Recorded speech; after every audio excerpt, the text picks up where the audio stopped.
함께 나눌 말씀은 요한복음 2장 12절에서 22절 말씀입니다. 요한복음 2장 12절에서 22절 말씀입니다. 제가 받들어 읽겠습니다. 그 후에 예수께서 그 어머니와 형제들과 제자들과 함께 가버나움으로 내려가셨으나 거기에 여러 날 계시지 아니하시니라. 유대인의 유월절이 가까운지라 예수께서 예루살렘으로 올라가셨더니 성전 안에서 소와 양과 비둘기 파는 사람들과 돈 바꾸는 사람들이 앉아 있는 것을 보시고 노끈으로 채찍을 만드사 양이나 소를 다 성전에서 내쫓으시고 돈 바꾸는 사람들의 돈을 쏟으시며 상을 엎으시고 비둘기 파는 사람들에게 이르시되 이것을 여기서 가져가라. 내 아버지의 집으로 장사하는 집을 만들지 말라 하시니 제자들이 성경 말씀에 주의 전을 삼아는 열심히 나를 삼키리라 한 것을 기억하였더라. 이에 유대인들이 대답하여 예수께 말하기를 네가 이런 일을 행하니 무슨 표적을 우리에게 보이겠느냐. 예수께서 대답하여 이르시되 너희가 이 성전을 헐라 내가 사흘 동안에 일으키리라. 유대인들이 이르되 이 성전은 46년 동안에 지었거늘 네가 3일 동안에 일으키겠느냐 하더라. 그러나 예수는 성전된 자기 육체를 가리켜 말씀하신 것이라. 같이 읽겠습니다. 죽은 자 가운데서 살아나신 후에야 제자들이 이 말씀하신 것을 기억하고 성경과 예수께서 하신 말씀을 믿었더라. 아멘. 아멘. 제가 잠깐 기도하겠습니다. 은혜로우신 귀하신 아버지 하나님, 오늘도 저희들을 세상 가운데 있게 하지 아니하시고 거룩하고 복된 자리로 불러주셔서 감사합니다. 하나님 아버지, 저희들 또 주의 거룩한 말씀 앞에 서게 됩니다. 주님 말씀을 통해서 저희를 교훈해 주시고 또 교훈해 주신 대로 살 수 있도록 은혜를 베풀어 주시옵소서. 말씀을 전하면서 또 들으면서 기차에 복받는 은혜 받는 귀한 시간 되게 하옵소서. 예수님의 이름으로 기도드립니다. 아멘. 지난주에는 주님께서 제자들과 그 가나 혼인잔치에 가셨다가 그곳에서 물을 포도주로 만들어서 혼인잔치가 계속 될 수 있도록 하신 그 표적과 그 표적의 의미를 살펴봤습니다. 그 일이 있은 후 주님은 가족들과 함께 제자들을 데리고 가버나움으로 가셨습니다. 그리고 그곳에 가신 지 얼마 되지 않아서 유월절이 가까워 왔습니다. 그래서 주님은 다시 예루살렘으로 올라가셨습니다. 오늘 말씀은 주님께서 예루살렘에 가셨을 때 성전에서 있었던 일을 기록하고 있는 것인데 내용을 살펴보면서 말씀의 의미와 또 말씀을 통해서 주시는 교훈에 대해서 생각해 보도록 하겠습니다. 본문의 의미를 살펴보기 전에 먼저 공간복음과 또 요한복음의 차이를 잠시 말씀드리겠습니다. 제가 지도를 하나 준비했는데 마태복음, 마가복음, 누가복음, 공간복음이라고 하죠. 이 공간복음들은 주님이 이스라엘 북쪽 그 가브나움과 또 갈릴리 지역을 중심으로 하셨던 사역을 주로 기록하고 있는 반면에 보시는 것처럼 위쪽입니다. 갈릴리 호수를 중심으로 해서 그 주변 지역을 갈릴리 지역이라고 하는데 그 지역에서 주님께서 하셨던 사역들의 이 공간복음들을 초점을 맞춰서 기록하고 있다는 것입니다. 반면에 요한복음은 이 공간복음에서 기록하고 있지 않는 예수님이 남쪽 그 유다 지역과 또 예루살렘에서 하셨던 그런 사역들을 중심으로 이렇게 기록하고 있습니다. 그래서 여러분 집에서 이렇게 한번 비교를 해보시면 아시겠지만 공간복음과 요한복음 사이에 그 일치되는 내용이 별로 없습니다. 공간복음들은 상당 부분 그 내용들이 서로 일치하는데 반면에 요한복음은 전혀 다른 어떤 기록들을 많이 하고 있다는 말씀입니다. 또 이제 공간복음들은 예수님께서 공생애가 끝날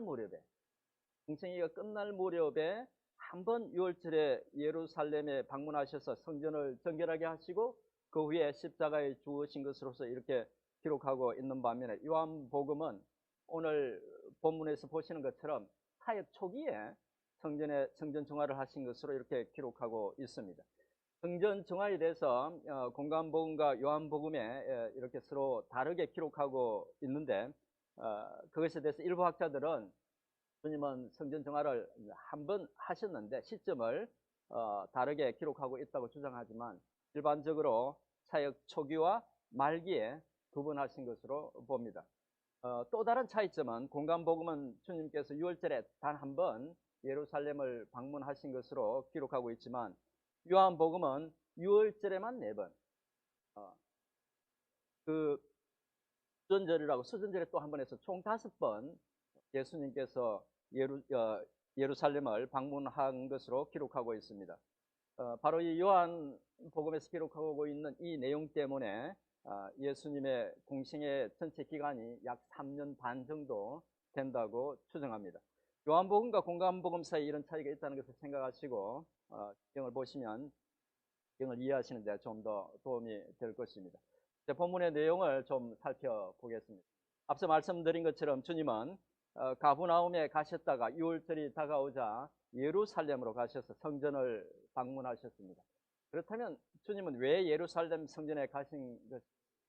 주님이 제자들을 데리고 예루살렘 성전에 가신 것은 율법을 지키기 위한 것이었습니다.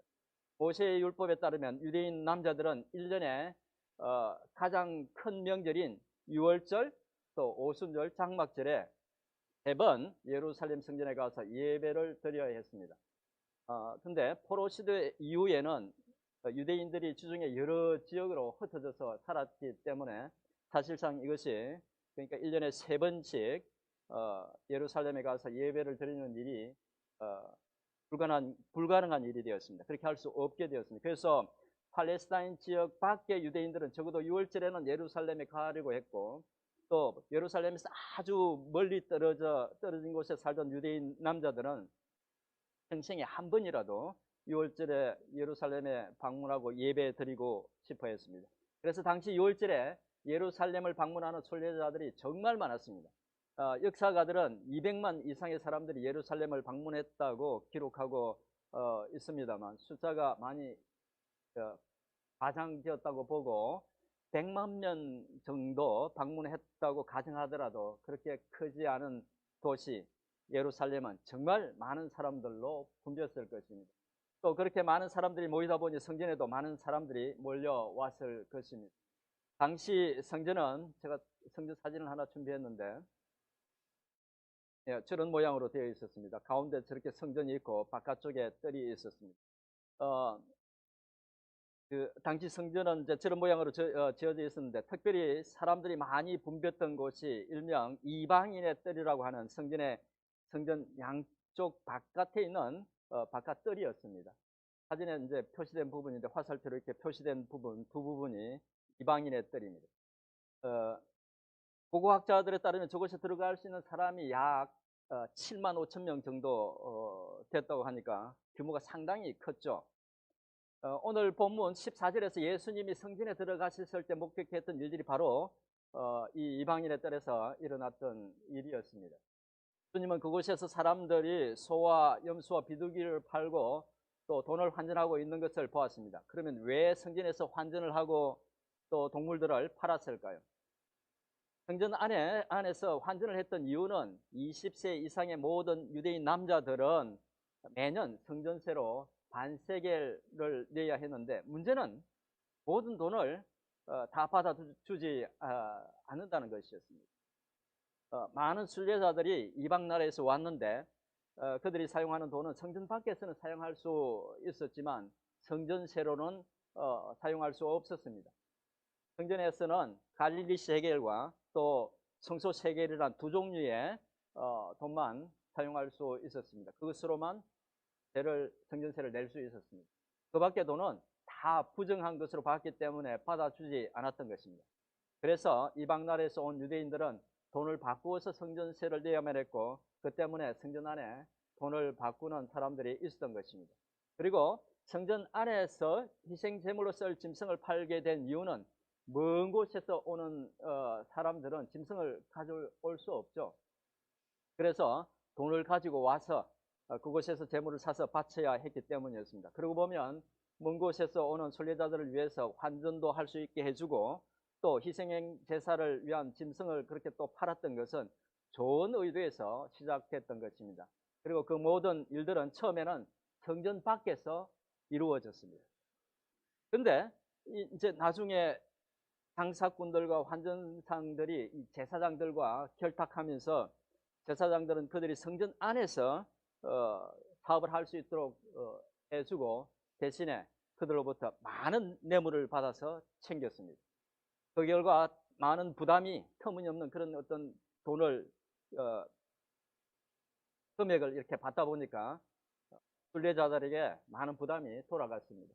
환전율을 터무니없게 높게 해서 폭리를 취했습니다.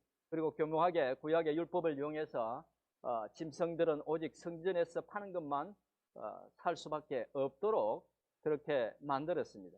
구약의 율법에 따르면 흠이 없는 짐승을 제물로 이렇게 드려야 했기 때문에 가져온 모든 그 짐승들, 제물들은 흠이 있는지 없는지 이렇게 검사를 받아야 했습니다. 근데 제사를 하기 위해서 본인이 직접 가져온 짐승이나 혹은 성전 밖에서 산 짐승들은 흠이 있다는 구실로 퇴짜를 놨습니다. 얘는 다리가 좀 긴 것 같아. 얘는 좀 너무 살이 찐 것 같아. 털이 이상해. 얘는 좀 못생긴 것 같아.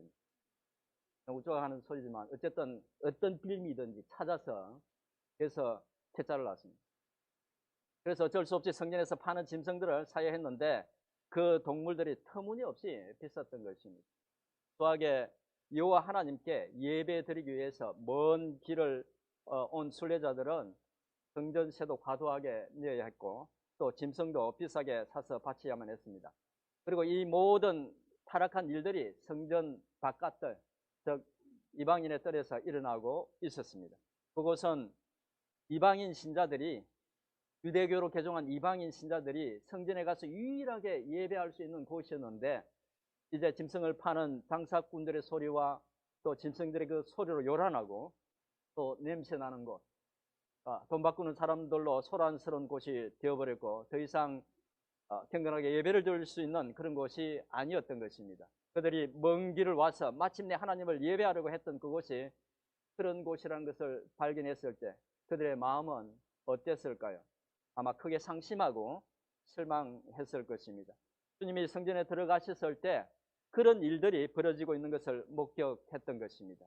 주님은 그 상황을 두고 볼 수 없었습니다.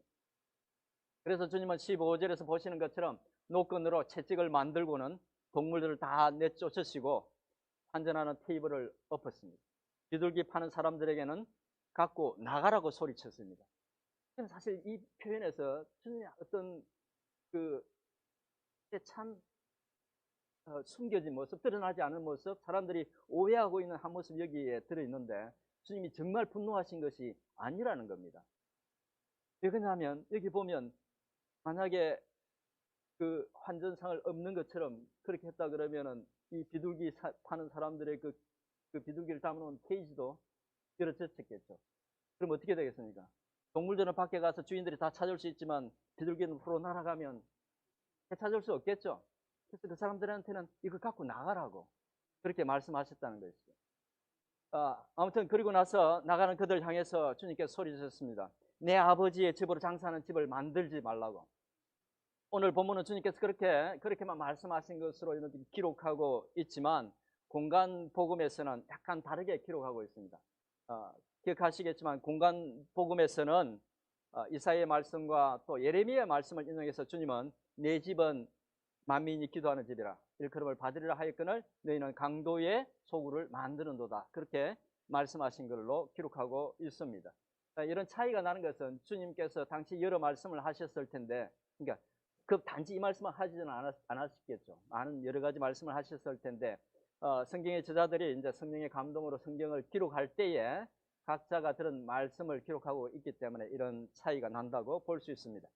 그런데 일부 학자들은 주님께서 7만 5천 명이나 들어갈 수 있는 그 넓은 곳에서 파는 짐승과 환전상들을 다 내쫓으신 것 자체가 하나의 큰 표적이라고 말합니다. 분명 그곳에는 성전 안에 치안을 유지하는 사람들도 있었고 또 그런데도 불구하고 아무도 나서서 주님을 말리지 못했던 것입니다. 그들을 다 내쫓을 때까지.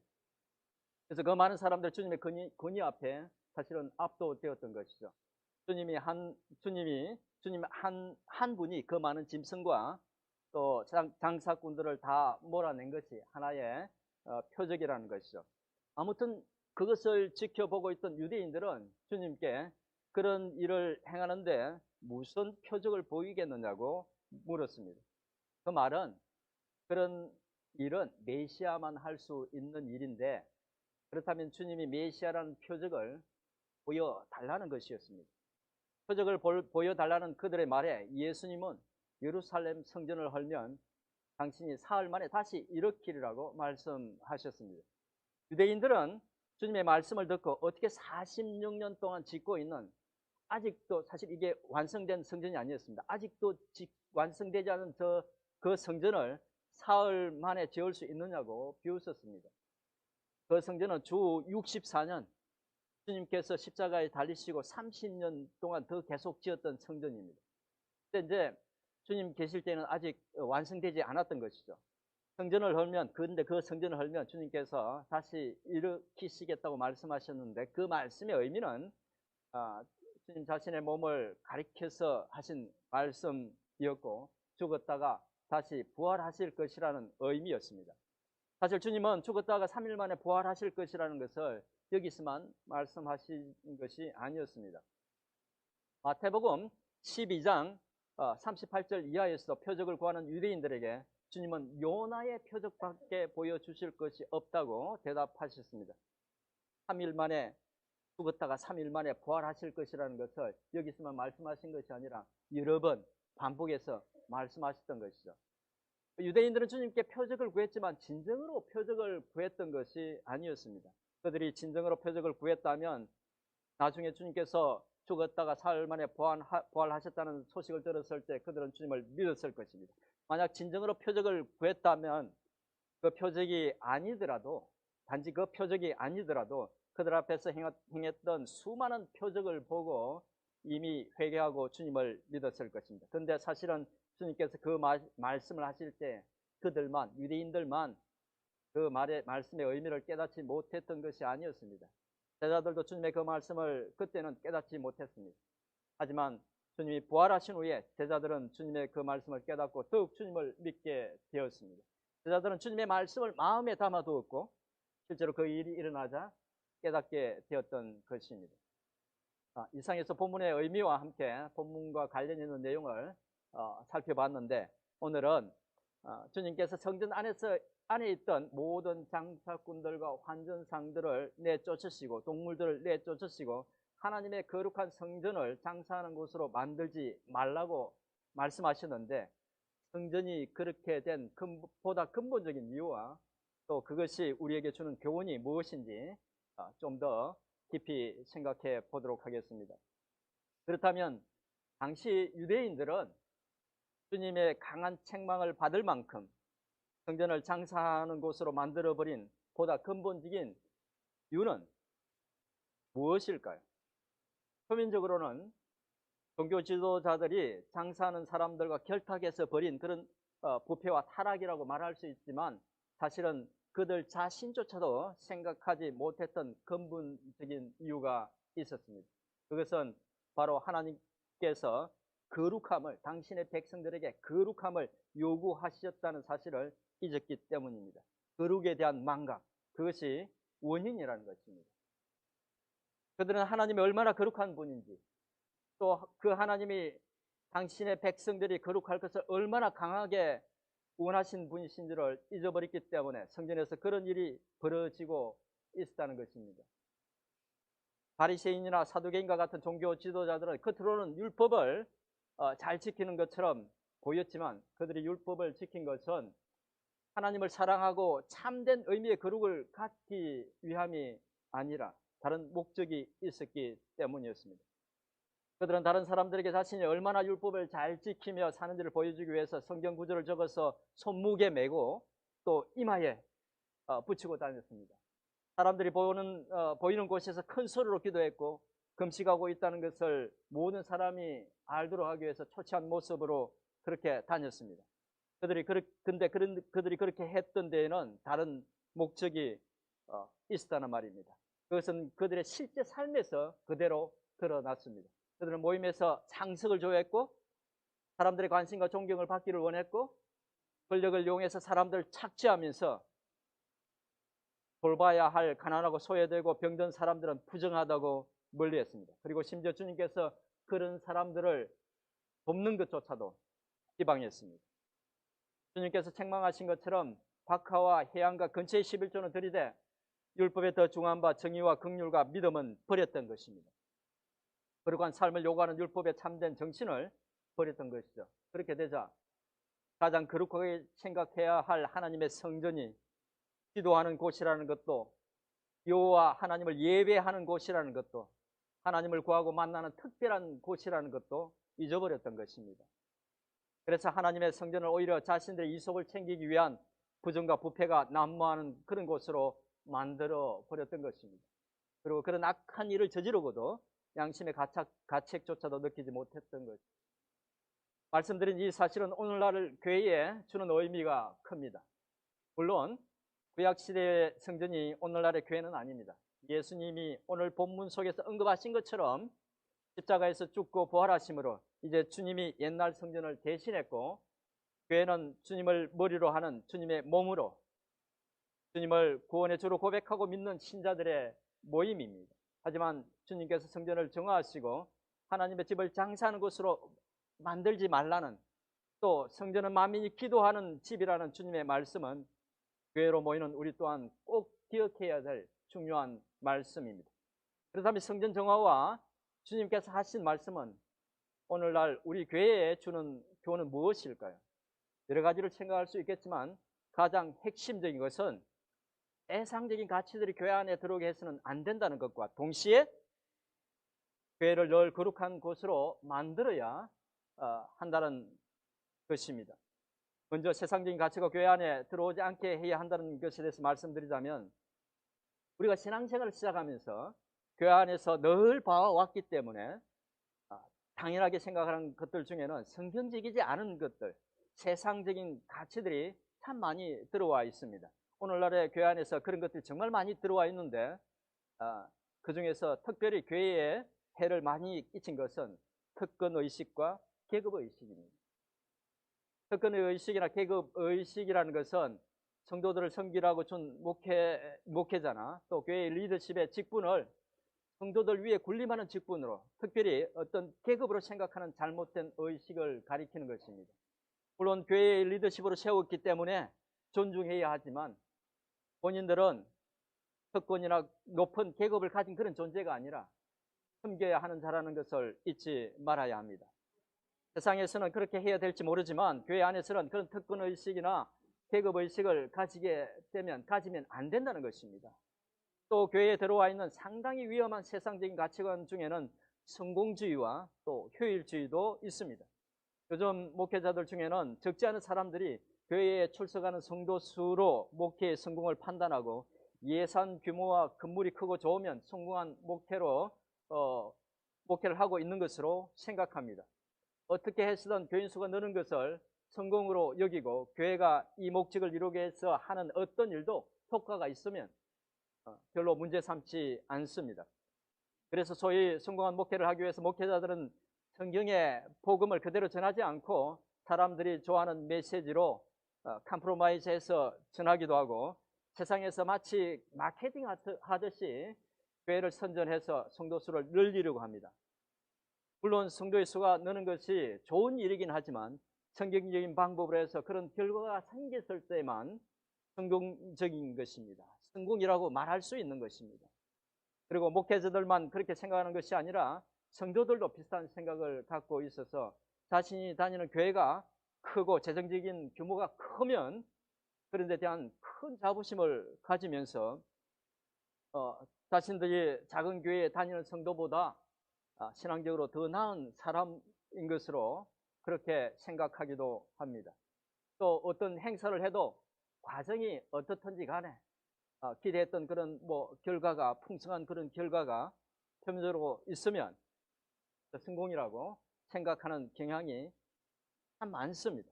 우리는 그런 성공주의와 효율주의가 교회 안에 들어오는 것을 경계해야 합니다. 교회의 성공은 결과보다는 성경이 말하는 가치를 추구하는 것 자체입니다. 혹시 성경적으로 어떤 일을 했는데 그렇게 성공적이지 못하다 하더라도 사실은 그것이 성공입니다. 교회 안에 들어와서 교회를 망치고 있는 것 중에는 특권의식과 성공주의 또 효율주의에 대해서 이제 제가 말씀을 드렸는데 그 이외에도 물질주의, 개인주의 등과 같은 세상의 가치들이 우리는 경계해야 합니다. 우리 신자들은 이런 세상적인 가치가 당연한 세상 속에 우리가 살아가고 있기 때문에 경계하지 않으면 아주 쉽게 물들 수 있고 또 그런 가치들을 교회에 가져와서 교회에 해를 끼칠 수도 있습니다. 우리는 교회가 이 땅에 존재하는 목적을 분명하게 명심할 필요가 있습니다. 교회가 이 땅에 존재하는 목적은 세상적인 관점의 성공이 아니라 하나님 관점에서의 성공을 위한 것입니다. 그것은 곧 예배하는 공동체로서 말씀이 가르쳐주는 가치를 따라서 성영혼들을 사랑하고 섬기고 돌보는 것입니다. 또 구원받은 하나님의 백성으로서 합당한 삶을 사는 것입니다. 그리고 선교에 힘쓰고 이웃을 위해서 봉사하며 방황하는 영혼들에게 전도를 해서 변화된 새로운 인생을 사는 사람들이 많아지는 것이, 성도들이 인격적으로 신앙적으로 성숙해지는 것이 참된 성공인 것입니다. 말씀을 통해서 얻을 수 있는 또 다른 교훈은 교회 안에서 어떤 그런 세상적인 가치가 교회 안에 들어오지 않도록 경계하면서 동시에 교회의 거룩함을 유지하기 위해서 늘 노력해야 한다는 것입니다. 거룩함은 곧 구별됨입니다. 제가 전에도 말씀드린 적이 있는데 교회가 추구해야 할 거룩함에는 소극적인 거룩함과 적극적인 거룩함이 있습니다. 소극적인 거룩함이라는 것은 단지 죄를 멀리하는 것입니다.